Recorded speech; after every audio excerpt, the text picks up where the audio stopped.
I'm here to talk about success, right? And the way we have set it up is that I'm going to talk about my first 3 rules right up here on stage. And then I'm going to sit down with Jürgen. He's going to talk to me about the last 3 rules. Because there's 6 rules basically that I always have laid out that are the rules of success. Now let me get right away to the first rule of success. The first rule of success is to have a vision. You see, if you don't have a vision of where you go, and if you don't have a goal where you drift around and you never end up anywhere. It's like you can have the best ship in the world, you can have the best airplane in the world. If the pilot or the captain doesn't know where to go, it would just drift around. It would not end up anywhere, or most likely in the wrong place. So I was very fortunate that I stumbled onto my vision. I mean, as you know, I was born in 1947 in Austria after the Second World War, and I didn't really like Austria when I grew up. I couldn't wait to get out of there. I couldn't see myself becoming a farmer or a worker in a factory or anything like that, even though my parents wanted me to stay there and have a normal life. My father wanted me to become a police officer like he was. My mother wanted me just to stay there and marry a girl with the name of Heidi, hopefully, and have a bunch of kids and run around like the Van Trapp family in The Sound of Music. But that was their vision, not mine. My vision was totally different. I felt that I was born for something special, for something unique, for something big. So I was searching. Then one day I went to school. I remember I was 11 years old, and they showed a documentary about America. And there they showed in this documentary the huge skyscrapers, the high-rises, the huge bridges, the 6-lane freeways, the huge cars with the wings sticking out, and all of this stuff. And I said to myself, that's where I want to be. I don't want to be around here with these little farmhouses and these little buildings, and everything is old.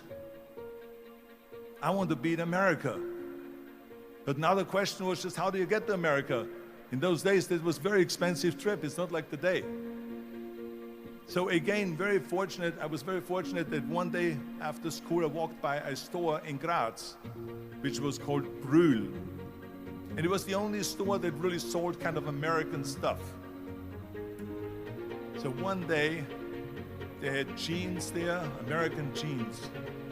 And then they had the bullwalker. Then they had an expander and some barbells and some dumbbells and an exercise bench in the window. So I went inside and I looked around and I looked at this stuff, and then I saw a magazine. I saw a bodybuilding magazine that had Reg Park on the cover. Reg Park was then a 3-time Mr. Universe. And I saw him on the big screen as Hercules.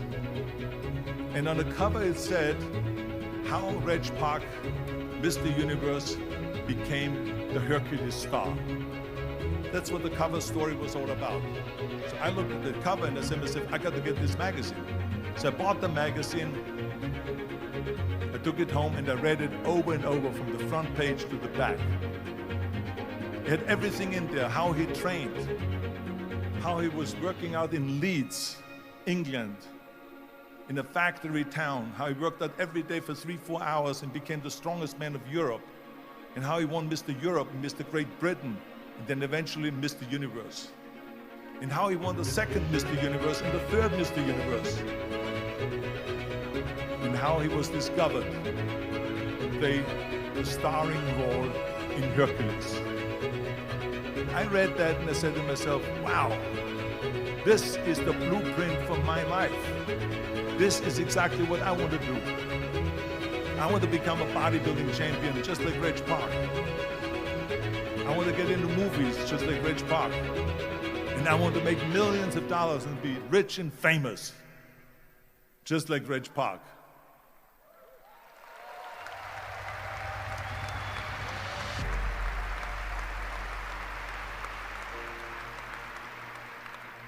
Do you know how great it felt that I knew where I was going? Imagine the majority of people don't know where they're going. I knew where I was going, that I'm going to become this bodybuilding champion just like him. So it was just a question of how do you do it? I was so relieved because when you have a goal, when you have a vision, everything becomes easy. Because remember that in America, for instance, when you study, you will see the percentage of people that like their jobs. 74% hate their job in America. Now, there is not much different when you come to Europe. The majority of people don't like what they're doing because they're really not doing it because they didn't have a goal and they followed this goal. They just aimlessly drift around, and then all of a sudden there's a job opening, so they get that job because you have to work. But then when you work, it's a chore. It's work. It's not fun. So if you think about, only a quarter of the people really enjoy what they're doing in life. That is unbelievable if you think about it. So I felt so blessed that I knew what I was doing. It's like a medical student that studies and knows he wants to become a doctor. You know where to go. So I knew where to go. So people always ask me, when they saw me in the gym in the pumping iron days, they said, why is it that you're working out so hard? 5 hours a day, 6 hours a day, and you have always a smile on your face. The others are working out just as hard as you do, and they look sour in the face. Why is that? And I told people all the time, I said, because to me, I'm shooting for a goal. In front of me is the Mr. Universe title. So every rep that I do gets me closer to accomplishing that goal, to make this goal, this vision turn into reality. Every single set that I do, every repetition, every weight that I lift will get me a step closer to turn this goal into reality. So I couldn't wait to do another 500-pound squat. I couldn't wait to do another 500-pound bench press. I couldn't wait to do another 2,000 reps of sit-ups. I couldn't wait for the next exercise, for the next half hour of posing and all the kind of things that you have to do to be a champion.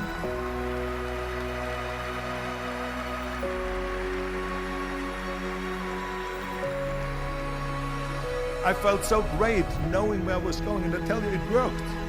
I mean, think about it. And at the end, I was just not visualizing just my exercise, but I was really lifting the trophy over my head. That's what I was thinking about. And with the age of 20, I went to London and I won the Mr. Universe contest as the youngest Mr. Universe ever. And it was because I had a goal.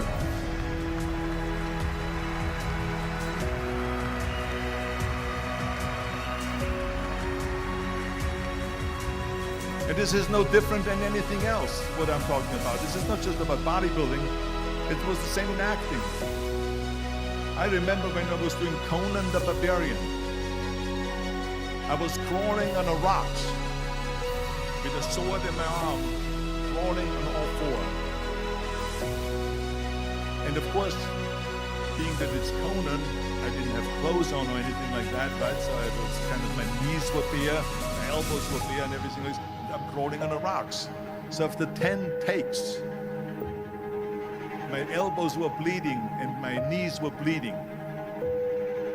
And the director came to me and he said, Arnold, I'm so sorry that you have to go through this, but we need one more take, a close-up of you crawling with the sword towards the camera.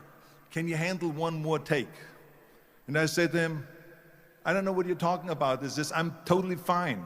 He says, but you're bleeding. I said, because I don't feel it, because I can visualize what the scene will look like in a film. And I'm so excited about this scene.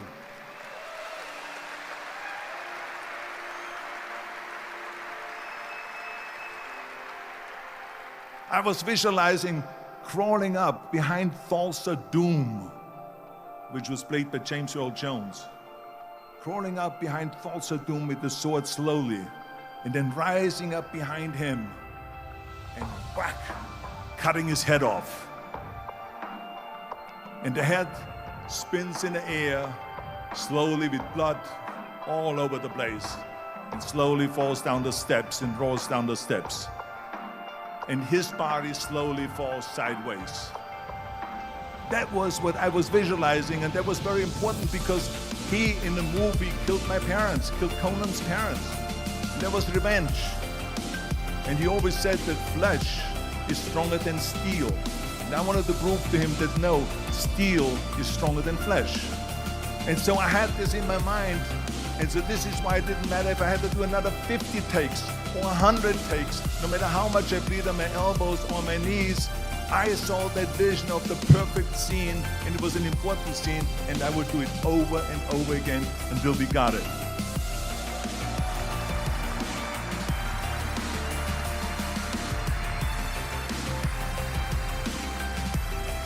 And the same thing is also in politics.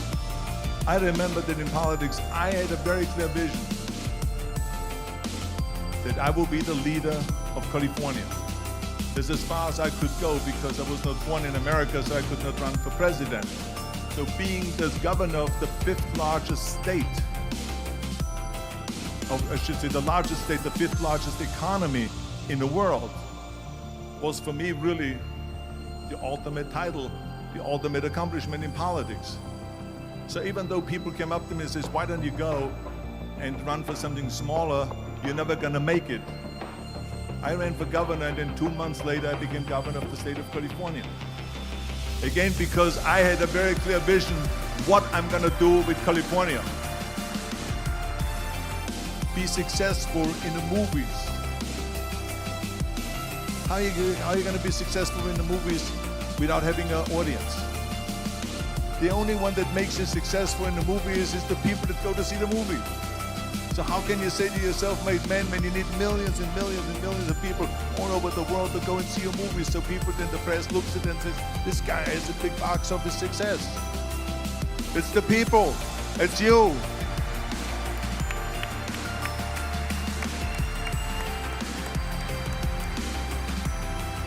Imagine if Jürgen and I both think that we're self-made people and this hall right now is empty. No one here. Do you think this will be a successful conference? No. Who makes it successful is not him and me. We are just one little molecule that is added to the equation. But you are the ones that make this conference a successful conference. So thank you all of you for being here today. You are the ones that is making it big.